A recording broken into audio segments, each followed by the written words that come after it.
Assalamualaikum warahmatullahi wabarakatuh. Halo teman-teman, ketemu lagi di vlog keseharianku. Gimana nih kabar teman-teman hari ini? Semoga dalam keadaan sehat dan selalu dalam lindungan Allah Subhanahu wa taala. Amin ya robbal alamin.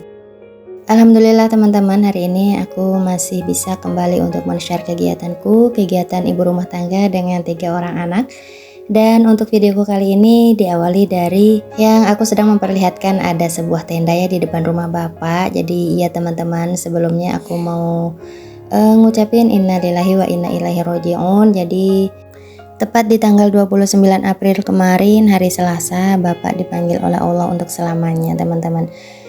Dan ini kondisi ketika selamatan atau tahlilan untuk 7 harinya bapak. Jadi di sini memang banyak mbok-mbokku yang ikut serta membantu gitu ya teman-teman. Jadi posisinya aku selama 7 hari itu berada di Jonggon karena memang jenazah bapak itu dikebumikan di Jonggon atau di tempat mama dimakamkan dan juga mbah-mbahku juga dimakamkan. Jadi biar bisa ngumpul semuanya gitu ya teman-teman ya. Kepergian bapak ini bisa dibilang sangat-sangat cepat ya teman-teman, karena yang niat awalnya hanya mau untuk cuci darah aja, tapi qadarullah ya, cuci darahnya gagal, bapak harus opnam dan kembali masuk ke ruang operasi. Dan Masya Allah sekitar 5 harian dirawat di rumah sakit ketika bapak sudah diperbolehkan pulang.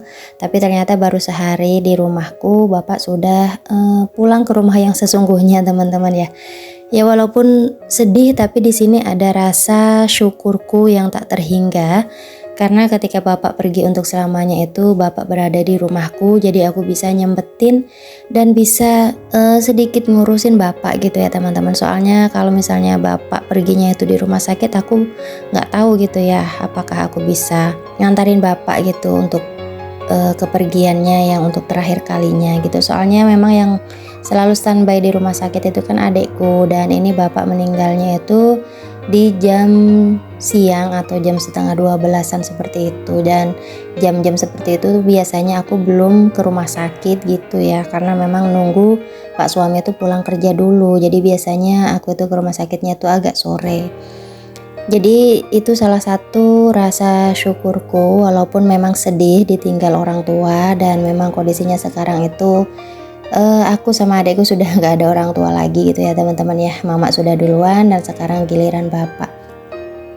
Tapi ya nggak apa-apa, di situ ada tetap rasa syukurku ya yang harus kusyukurin. Aku bisa ngebimbing bapak, minta maaf ke bapak, karena memang sebagai anak ketika merawat orang tua itu pasti ada ya rasa capek, rasa lelah, dan mungkin emosi juga pasti ada. Makanya di situ ketika detik-detik bapak nggak ada itu, alhamdulillah aku bisa nyempetin dan bisa berada di samping bapak dengan adikku gitu teman-teman ya. Masya Allah pokoknya.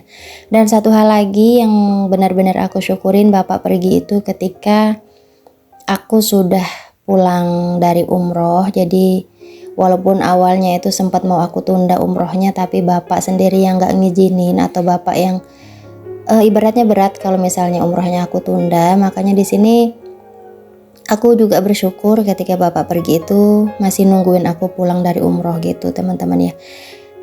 Ya sekali lagi takdir Allah itu memang indah ya teman-teman kalau dipikir-pikir. Walaupun aku sama adekku kehilangan orang tua, tapi di sini juga ada memang momen-momen yang memang harus aku patut syukuri gitu ya. Apapun itu intinya kami selalu berpositif thinking ya teman-teman, karena sekarang bapak sudah nggak sakit lagi, sudah nggak capek minum obat terus. Ya mungkin ini memang sudah takdirnya, dan insya Allah ini yang terbaik untuk bapak. Dan semoga aja bapak di sana di tempat barunya mendapatkan tempat yang terindah, tenang dan bahagia ya teman-teman ya. Amin ya robbal alamin. Nah tadi singkat cerita aja ya teman-teman. Jadi seperti biasa adatnya orang Jawa ya, kebiasaan orang Jawa. Jadi setiap ada yang meninggal melaksanakan tahlilan selama 7 hari. Dan tadi malam itu tahlilannya dipimpin sendiri sama pak suami ya, untuk yang baca yasin dan doanya. Kemudian ini pagi harinya kami lanjut untuk ke makam untuk ziarah lagi. Dan di sini juga ada mbakku. Ini kebetulan juga di depan rumah Pak D itu juga sering barengan gitu ya ketika sakit sama bapak.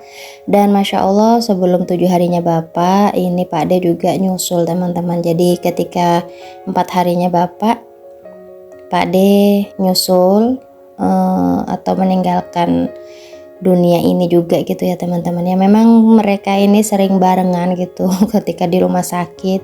Jadi ya kesedihan yang kami alami itu bertubi-tubi gitu teman-teman, dan posisinya juga ini rumahnya di depan rumah bapak, jadi ya gimana ya, Masya Allah. Tapi apapun itu semoga almarhum mendapatkan tempat yang terbaik di sisinya ya, amin ya rabbal alamin.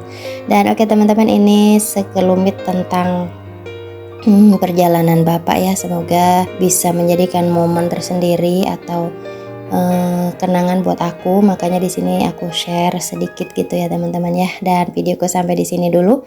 Wassalamualaikum warahmatullahi wabarakatuh. Bye bye.